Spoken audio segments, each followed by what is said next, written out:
अस्सलामुअलैकुम वरहमतुल्लाहि वबरकातुहू। रमज़ान में इफ्तार के खानों से बहुत से लोगों का वेट आउट ऑफ कंट्रोल हो जाता है और वेट बढ़ने की वजह से हमारे हेल्थ पे बहुत असर पड़ता है। तो चलिए आपको बताते हैं अपना एग्जिस्टिंग वेट कैसे मैनेज करें, उसको कैसे मेंटेन करें। तो सबसे पहले सहरी स्किप मत करें। सहरी में बहुत सारी बरकतें और रहमतें होती हैं। सहरी में ऐसी चीजें खाएं जो स्लोली डाइजेस्ट होती हैं, जैसे कि रोटी, रेड मीट, डेयरी प्रोडक्ट्स जैसे दही और पनीर, ब्राउन राइस, ओट्स या थोड़े से ड्राई फ्रूट्स जैसे आलमंड्स और वॉलनट्स। चाय और कॉफी पीना अवॉइड करिए क्योंकि इससे बॉडी डिहाइड्रेट हो जाती है और इसकी वजह से दिन भर प्यास लगती है। अब ये तो हो गई सहरी। चलिए बताते हैं इफ्तार में क्या खाया जा सकता है जिससे हेल्दी वेट मेंटेन किया जा सके। तो अपना रोजा 1 या 2 खजूर से खोलें, जो कि एक सुन्नत तरीका है। खजूर आपके बॉडी को क्विकली रिप्लेनिश करता है विटामिन और मिनरल्स से, जिसे आपकी बॉडी लैक कर रही होती है पूरा दिन।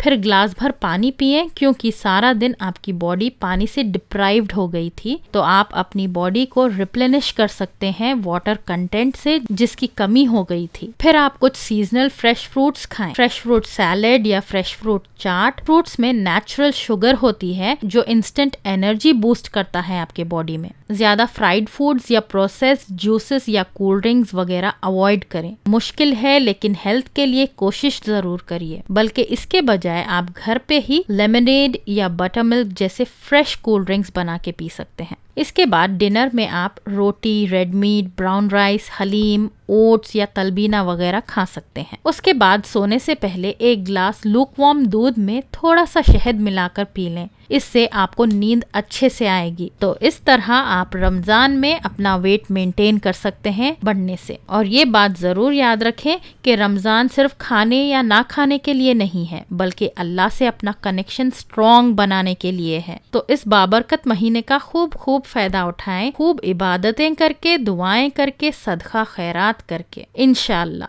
जज़ाकल्लाहु खैरन कसीरा। Allah subhanahu wa ta'ala created food so that we can get nutrients out of it, so it can improve our health, so it can give us energy. So how can it be that something that Allah subhanahu wa ta'ala put on earth to improve our health is actually damaging our health? And the plans of Allah subhanahu wa ta'ala never backfire. So that means then that the problem must be from the way we're consuming food and the amounts of food that we're consuming. So what we're consuming and how much we're consuming. Eat, drink, and do not go in excess.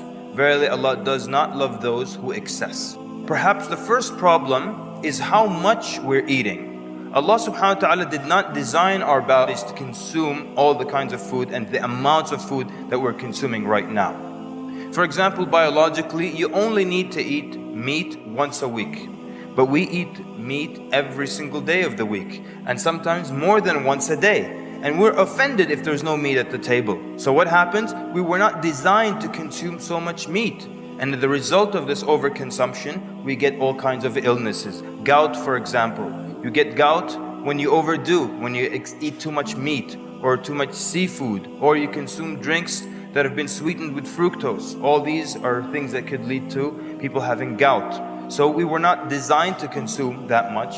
And Nabi sallallahu alaihi wasallam mentioned this in a hadith. You fill 1/3 of your stomach with food, 1/3 with drink, and then 1/3 you leave it for air. We mentioned the hadith like this is the minimum. The hadith begins when Nabi sallallahu alaihi wasallam said, the human being, son of Adam, has not filled any vessel. There's no container that you can fill worse than your stomach. Meaning, the worst thing you can fill is your stomach. Sufficient for the son of Adam are a few bites to sustain him. Just a few bites to keep you going. If there's no other way and you have to, then 1/3 for your food, then 1/3 for your drink, and then 1/3 for the air. So the hadith is mentioning this as the maximum that you can do. We mention it as if it's the minimum. Yeah, just start with that. No, that's the end. If you have to, there's no other way. Is that how much we consume now? Is that how we eat? How many of us today eat just a few bites to keep us going? Basically, you eat to remain alive. You eat to live. But what happens? We live to eat. And so as a result of that, all kinds of illnesses arise.